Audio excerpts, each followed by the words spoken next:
just wanted to preface this video with the fact that I am like due any day now. So I am on the floor because that's really comfortable for me right now.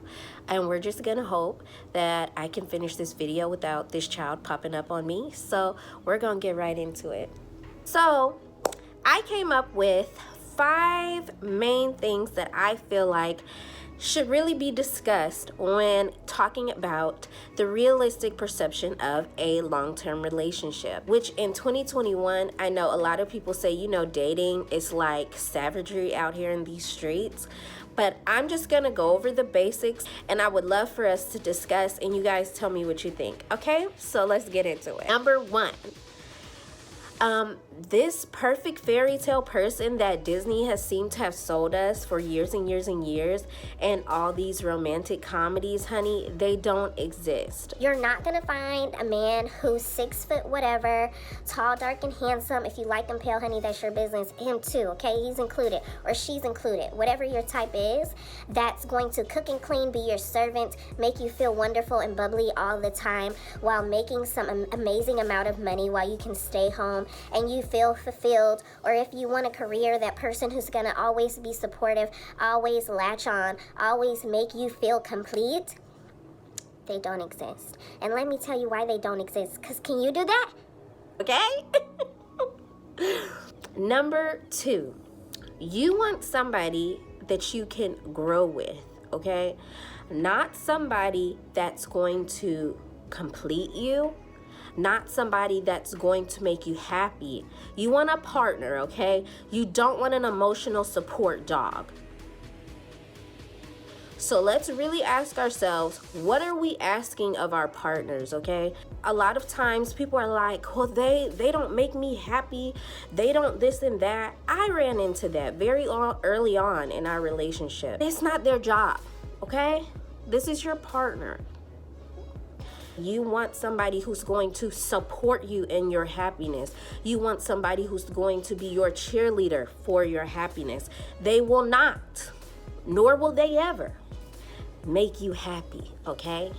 They will never push you to that point where you feel fulfilled. You have to find that stuff in yourself first.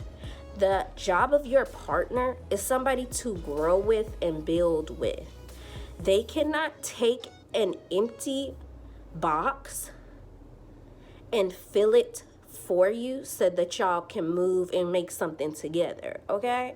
So if you got a box and he has a box and both of y'all boxes are empty, honey, you're gonna go into it with nothing. You're gonna go into it with all the face value cute stuff, okay? You're gonna go, oh, he's cute, he's nice. Oh, I was cute, I'm nice. Oh, I'm so sweet, I look so nice. All of that is all of the face value stuff, okay? Let's go to the 3rd thing. Pride and ego is not where the money resides, okay? Pride is not where the love resides, okay? Don't let them lie to you. There are gonna be times when you are wrong. There are gonna be times when you have hurt their feelings. Vice versa. There are going to be times when you need to be able to acknowledge, I'm sorry I hurt your feelings. I apologize. I apologize. I apologize would work nicely. Being genuine. Being able to say, I'm sorry, I did not hear you. I'm sorry I was not listening. I'm sorry, maybe I have not been meeting your needs. You know why? Because we're not perfect. At this whole notion you and your girlfriends or you and your guy friends came up with on the side that you were such a whole meal out in these streets. I'm sorry to tell you, baby girl, when it comes to building up something with somebody else, you find out real fast. You ain't as hot out in these streets as you thought you was, okay? You're going to misstep sometimes, and that's okay. Miss the mark sometimes. That the most important part is to acknowledge that, so that you guys can move forward, so they can feel heard, so they can feel validated, and that's part of your growth. See what I'm saying? On to number 4. Finding grace and for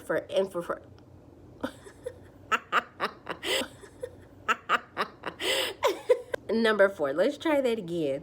Finding grace in forever. You start to realize more as time goes on that I'm human, you're human. We may not get this thing right, but we gonna get it together, okay? And that comes with respecting each other, loving each other, making sure each person feels heard, making sure each person feels valued. And when you mess up, that same person that you bestowed grace upon is going to bestow grace upon you. I'm not saying out here in these streets that any Joe Schmo that comes around that does you dirty, I just need to give him a little grace. No. Everybody knows their boundaries. Everybody knows what they're willing to accept and not accept. But let's be realistic. Let's make sure what you're asking of somebody that they can ask of you. Period. That's that on that. Number 5, falling in love is an experience, but staying in love is a choice. It's a commitment. You go through this whole, oh, I love them so much. I love you. The first time you guys say your I love yous, you're head over heels. Y'all want to talk all the time. It's great. But let's introduce a few other factors, okay? Let's introduce bills, responsibilities. Let's introduce kids, which I'm about to have 2 of. Let's introduce pressures. Let's introduce losing jobs. Let's introduce, for some people, losing homes, especially right now, finances. Let's introduce a lot of stressors into that. On top of that, love. It's not going to always be butterflies. But what it is, and what I can tell you from experience, is that it's a constant, consistent choice. Is it always easy? No. Do you look at them with the side eye sometimes? Yes. Do they look at you with the side eye sometimes? Yes. Are there going to be times you don't want to be bothered? Yes. Are there going to be times where you may not be sure where you stand? Yes. But does that invalidate your love? No. That means that you're human and you are making the consistent choice to be with someone you feel has your back. The best quote I've heard was from Will Smith when he said, "There is nothing better or more powerful than knowing you have a partner in life that no matter what, they are going to be by your side." I felt that. Me and my significant other, we have been through some things.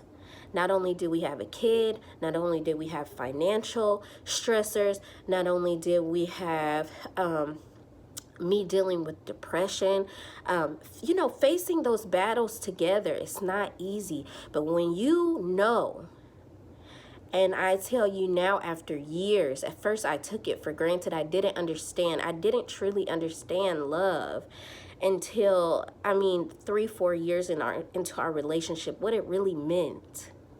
And that's why I say you have to find grace in for forever. You will find that there is nothing more powerful than having that someone who's always got your back, who you can always call on, who can always be there for you. And I'm not saying it's going to be easy. I'm not going to say they're always going to say the right things. I can tell you for surezies, for surezies, is that there is no other person in this world that I would rather be with. There's no other person in this world that makes me so excited when I see them. There is no other person I'd rather sit here and watch TV with, and we watch WandaVision. We love watching Marvel, honey. We are all in it. We're committed. I had to go through all these steps that I told you guys. I had to realize those things myself. I hope that I said some things that helped people. I hope that I said some things that may be good discussions for people. I would love for people to share their thoughts with me because, once again, I am not the end-all, be-all. I am not perfect. I do not always know the right thing, but what I do know is my experiences, and I will always use that to help the next person. I do have to go saying that a lot of my help and a lot of things that help put it in perspective were also things that my sister shed light on. She is a therapist and her page is the Mahogany Projek. Her name is Sharde O'Rourke. I always repost her stuff. And honey, if you want to be where the love resides, you better get on board, because she shares some jewels, especially for people dating, especially for anybody who really wants to make those connections inside themselves and with somebody else. Oh, we're gonna wrap this up so y'all can enjoy your Valentine's Day. I don't care if it's alone, I don't care if it's with somebody else, but all I know is start with you first, love you, and then we'll get to the next part. So this is Cicely, guys. I would love to hear your comments. Have a good one. Bye.